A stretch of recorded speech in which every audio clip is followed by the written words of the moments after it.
ಎಲ್ಲ ನಾಯಕರು ಬಹುದಿನಗಳ ನಮ್ಮ ಬಾಗಲಕೋಟೆ ಜಿಲ್ಲೆಯ ಕನಸಾಗಿ ಉಳಿದಿದ್ದ ಸರ್ಕಾರಿ ಮೆಡಿಕಲ್ ಕಾಲೇಜಿನ ಅಡಿಗಲ್ ಸಮಾರಂಭಕ್ಕಾಗಿ ಮುಖ್ಯಮಂತ್ರಿಗಳು ಆಗಮಿಸ್ತಾರೆ. ಈ ಸಂದರ್ಭದಲ್ಲಿ ಸುಮಾರು 6-8 ವರ್ಷಗಳ ಕಾಲ ಆ ಸರ್ಕಾರಿ ಮೆಡಿಕಲ್ ಕಾಲೇಜಿನ ಮಂಜೂರಾತಿಗಾಗಿ ದಿವಂಗತ ಶ್ರೀಮಾನ್ ಎಚ್.ವೈ. ಮೇಟಿ ಅವರು ಅಹಿರ್ನಿಶಿ ಪ್ರಯತ್ನವನ್ನು ಮಾಡಿದರು. ಕೊನೆಗೆ ಅದಕ್ಕೆ ಸುಮಾರು 200 ಕೋಟಿಯಷ್ಟು ಹಣ ರಾಜೀವ್ ಗಾಂಧಿ ವಿಶ್ವವಿದ್ಯಾಲಯದಲ್ಲಿ ತೆಗೆದಿರಿಸ್ತಕ್ಕಂಥ, ಅಲ್ಲಿಂದ ಖರ್ಚು ಮಾಡತಕ್ಕಂಥ ವ್ಯವಸ್ಥೆ ಮಾಡಿದರು. ವಿಧಿ ಲಿಖಿತದಲ್ಲಿ ಈ ಅಡಿಗಲ್ ಸಮಾರಂಭದಲ್ಲಿ ಇವತ್ತು ಅವರಿಲ್ಲ. ಆದರೆ ಆ ಕೆಲಸವನ್ನು ಮಾಡಿರ್ತಕ್ಕಂಥ ನೆನಪು ಮಾತ್ರ ಜಿಲ್ಲೆಯ ಜನತೆಯ ಮನಸ್ಸಿನ ಮೇಲೆ ಅಚ್ಚೊತ್ತಿದೆ ಅನ್ನೋದರಲ್ಲಿ ಎರಡು ಮಾತಿಲ್ಲ. ಸೊ ಆ ಒಂದು ಬಹುದಿನಗಳ ಬೇಡಿಕೆಯ ಆ ವಿಷಯದ ಸಾಕಾರತೆಗೆ ಮುಖ್ಯಮಂತ್ರಿಗಳು ಆಗಮಿಸ್ತಾ ಇರತಕ್ಕಂಥ ಹಿನ್ನೆಲೆಯಲ್ಲಿ ವಿದ್ಯಾರ್ಥಿಗಳು, ಪಕ್ಷದ ಅಭಿಮಾನಿಗಳು, ಸಾರ್ವಜನಿಕರು ಬಹುಸಂಖ್ಯೆಯಲ್ಲಿ, ಲಕ್ಷ ಸಂಖ್ಯೆಯಲ್ಲಿ ಆಗಮಿಸಿ ಕಾರ್ಯಕ್ರಮವನ್ನು ಯಶಸ್ವಿಗೊಳಿಸಬೇಕು ಅಂಥೇಳಿ ಜಿಲ್ಲಾ ಕಾಂಗ್ರೆಸ್ಸಿನ ವತಿಯಿಂದ, ಜಿಲ್ಲೆಯ ಎಲ್ಲ ಬ್ಲಾಕ್ ಕಾಂಗ್ರೆಸ್ಗಳ ವತಿಯಿಂದ, ಕಾರ್ಯಕರ್ತರ ವತಿಯಿಂದ, ಪದಾಧಿಕಾರಿಗಳ ವತಿಯಿಂದ ಜಿಲ್ಲೆಯ ಜನತೆಗೆ ಕಾರ್ಯಕ್ರಮದಲ್ಲಿ ತಾವೆಲ್ಲ ಬರಬೇಕು ಅನ್ನುವಂತಹ ಈ ಆಹ್ವಾನವನ್ನು, ಮನವಿಯನ್ನು ಪ್ರೀತಿಯಿಂದ ನಾನು ಜನತೆಯ ಬಂದು ಭಾಗವಹಿಸಲು ಕೇಳ್ಕೊಳ್ತಾ ಇದ್ದೆ. ಕೃಷ್ಣಾ ಮೇಲ್ದಂಡೆ ಯೋಜನೆಯಲ್ಲಿ ನೀರಾವರಿಗೆ 40 ಲಕ್ಷ, ಒಣಬೇಸಾಯಕ್ಕೆ 30 ಲಕ್ಷ ಏನು ಸರ್ಕಾರ ತೀರ್ಮಾನ ಮಾಡಿದೆ, ಆ ತೀರ್ಮಾನದ ಆಧಾರದ ಮೇಲೆ ಕೆಲವು ಚೆಕ್ಗಳನ್ನು ಕೂಡ ರೈತರಿಗೆ ವಿತರಣೆ ಮಾಡ್ತಕ್ಕಂಥ ಕಾರ್ಯಕ್ರಮ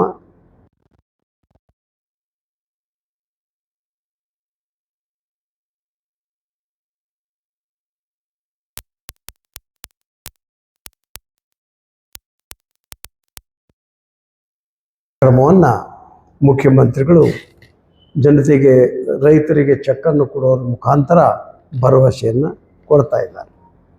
ನಾವು 2-3 ದಿವಸಗಳ ಕಾಲ ಜಿಲ್ಲಾ ಮಂತ್ರಿಗಳ ನೇತೃತ್ವದಲ್ಲಿ ನಾವು ಶ್ರೀಮಾನ್ ಸರ್ನಾಯಕರಾಗಲಿ ಮತ್ತು ಇತರೆ ನಾಯಕರು, ಜೆ.ಟಿ. ಪಾಟೀಲರು ಎಲ್ಲರೂ ಈ ಕಾರ್ಯಕ್ರಮದ ಸಲುವಾಗಿ ಅವರಲ್ಲಿ ಹೋದಾಗ ಈ ವಿಷಯವನ್ನು ಒತ್ತಾಯ ಮಾಡಿದ್ದೆವು, ವಿನಂತಿ ಮಾಡಿದ್ದೆವು. ಕೊನೆಗೆ ಚೆಕ್ ವಿತರಣೆ ಕಾರ್ಯಕ್ರಮ ಒಪ್ಪಿ ಇವತ್ತಿನ ನಾಳಿನ ಈ ಅಡಿಗಲ್ ಸಮಾರಂಭದ ಆಮಂತ್ರಣ ಪತ್ರಿಕೆಯಲ್ಲಿ ಅದು ಕೂಡ ಮುದ್ರಿತ ಆಗಿದೆ ಎಂದು ಕೇಳಿದ್ದೆ.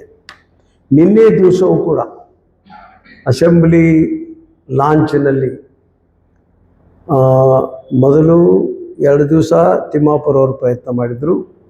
ನಿನ್ನೆ ಮಧ್ಯಾಹ್ನ ಶ್ರೀಮಾನ್ ಬೀಳಿಗೆ ಶಾಸಕ ಜೆ.ಟಿ. ಪಾಟೀಲರು ಮತ್ತೆ ಮುಖ್ಯಮಂತ್ರಿಗಳನ್ನು ಭೇಟಿಯಾಗಿ ಈಗಿರುವ 2-3 ಸಾವಿರ ರೂಪಾಯಿ ಹಣ ಸಾಲೋದಿಲ್ಲ, ಚೆಕ್ಕು ಒಮ್ಮೆ ನಾವು ಕೊಡೋದಕ್ಕೆ ಹತ್ತಿದ್ರೆ ರೈತರ ಬೇಡಿಕೆ ಮೇಲೆ ಕೊಡ್ತಾ ಹೋಗಬೇಕಾಗ್ತದೆ, ಆದ್ದರಿಂದ ನೀವು ಇನ್ನಷ್ಟು ಹಣ ನಾವು ಕೊಡ್ತೇವೆ ಅಂತಕ್ಕಂಥದ್ದನ್ನು ಬಾಗಲಕೋಟೆಗೆ ಬಂದಾಗ ಹೇಳಬೇಕು ಅನ್ನುವಂಥ ಒತ್ತಾಯವನ್ನು ಮಾಡಿದ್ದಾರೆ. ಮತ್ತು ಈ ಬಜೆಟ್ ಮೇಲೆ ಉತ್ತರ ಕೊಡುವಾಗ ಸಪ್ಲಿಮೆಂಟ್ರಿ ಏನು ಒಂದು ವ್ಯವಸ್ಥೆ ಇರ್ತದೆ, ಅಲ್ಲಿಯೂ ಕೂಡ ನೀವು ಆ ವಿಷಯ ಪ್ರಸ್ತಾಪ ಮಾಡಬೇಕು ಅಂದಾಗ ಮುಖ್ಯಮಂತ್ರಿಗಳು ಪ್ರಾಂಜಲ ಮನಸ್ಸಿನಿಂದ ನಾನು ಬಾಗಲಕೋಟೆಗೆ ಬಂದಾಗಲೂ ಹೇಳುತ್ತೇನೆ ಮತ್ತು ಸದನದಲ್ಲಿ ಚರ್ಚೆಯ ಮೇಲೆ ಉತ್ತರ ಕೊಡುವಾಗಲೂ ಕೂಡ ಈ ವಿಷಯವನ್ನು ಪ್ರಸ್ತಾಪ ಮಾಡ್ತೇನೆ. ನೀವು ಚೆಕ್ಕನ್ನು ಕೊಡುವುದಕ್ಕೆ 14ಕ್ಕೆ ಪ್ರಾರಂಭ ಮಾಡೋಣ.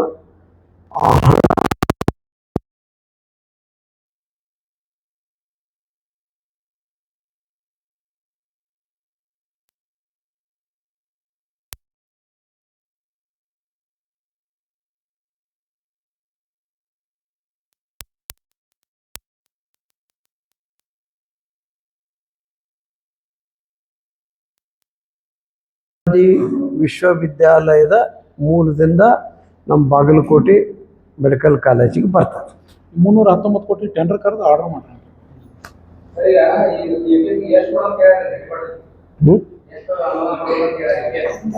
ಎಷ್ಟು ಮುಳುಗಡೆ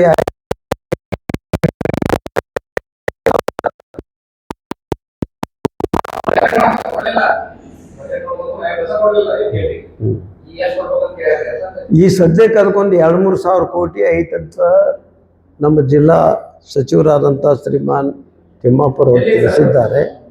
ಅದು ಅವ್ರು ಯಾವ ರೀತಿ ಗೊತ್ತಿಲ್ಲ. ಚೆಕ್ ಕೊಟ್ಕೊಂತ ಹೋದಂಗೆಲ್ಲ ರೊಕ್ಕ ಕೊಡ್ತೀನಿ ಅಂದ್ರೆ ನಾವು ಕೊಡುವಂತ ಒತ್ತಾಯ ಮಾಡ್ತೇವೆ.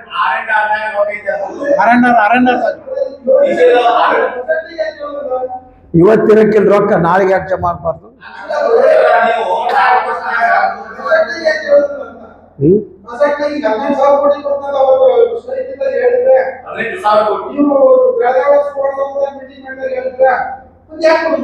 ಬಹುಶಃ ಬಜೆಟ್ನಾಗ 15 ಅಂತೇಳಿ 15 ಕೊಡೋದು ಬರ್ತಂತ ಹೇಳಿ ಕೊಡ್ಲಿಲ್ಲ. ಹೇಳುದು ಬಿಟ್ರೆ 30-40 ತನಕ ಕೊಡ್ಬೋದು.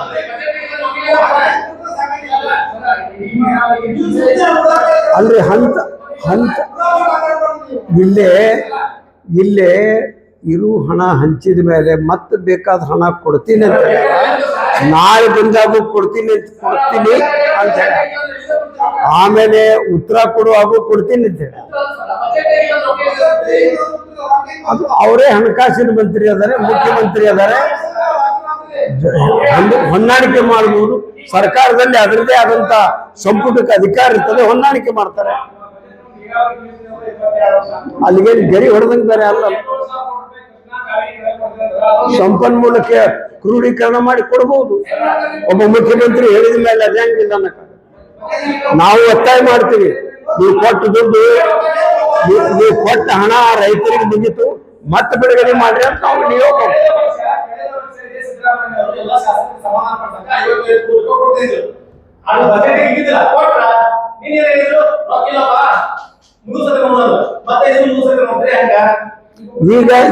ಈಗ ಸಾಂಕೇತಿಕವಾಗಿ 14 ಕಂಕರ್ ಇದು ಪ್ರಕ್ರಿಯೆನೇ ಪ್ರಾರಂಭ ಆಗಿದೆಯಲ್ಲ, ಆತಲ್ಲ. ಇಷ್ಟು ಮಂದಿಗೆ ಬಿಟ್ಟೆವು, ಇನ್ನಿಷ್ಟು ಕೊಡ್ರಿ ಅಂತ ನಾವು ಹೋಗ್ತೀವಿ.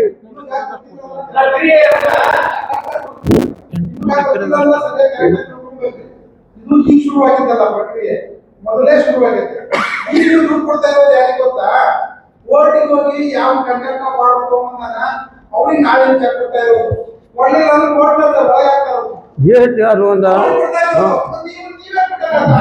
ಜಪ್ತಿಗೆ 4 ಕುರ್ಚಿ 4 ಟೇಬಲ್ ಹೋಗ್ತಾರೆ.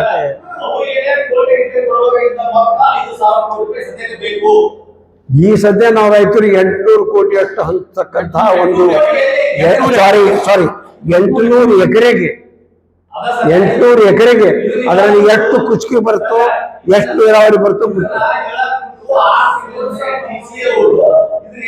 ಈಗ ನೋಡ್ರಿ 14ಕ್ಕೆ ಪ್ರಾರಂಭ ಆಗ್ತದೆ. 800 ಎಕರೆ ಅಂತೇನ ಹಂಚೋದೈತಲ್ಲ ಅದನ್ನ ಹಂಚಿಸ್ತೀವಿ, ಮತ್ತೆ ನಾವು ಕೊಡ ಅಂತ ನಾವು ಹೋಗ್ತೀವಿ. ಇದು ಉಪಚುನಾವಣೆಗೆ ಈ ವಿಷಯಕ್ಕೂ ಸಂಬಂಧಿಸಿದ್ದಲ್ಲೇ ಅಲ್ಲ. ಇದು ಹೊಸ ಮಂಜೂರಾತಿ ಅಲ್ಲ, ಇದು ಹೊಸ ಮಂಜೂರಾತಿದಲ್ಲ. ಸರ್ಕಾರದ ಜವಾಬ್ದಾರಿಯಲ್ಲಿ ಕೆಲವು ಅಡ್ಜಸ್ಟ್ಮೆಂಟ್ ಬೇರೆ ಇಲಾಖೆ ಅವಶ್ಯಕತೆ ಬಂದಾಗ ಕೊಡ್ತಿರ್ತಾರೆ. ತುರ್ತು ವಿಷಯಗಳಿರ್ತವೆ, ಬರ ಅಂತಿರ್ತದೆ, ನೆರೆ ಹಾವಳಿ ಅಂತಿರ್ತದೆ. ಅವಾಗ ಒಂದೊಂದು ಶೀರ್ಷಿಕೆಯಿಂದ ವರ್ಗಾವಣೆ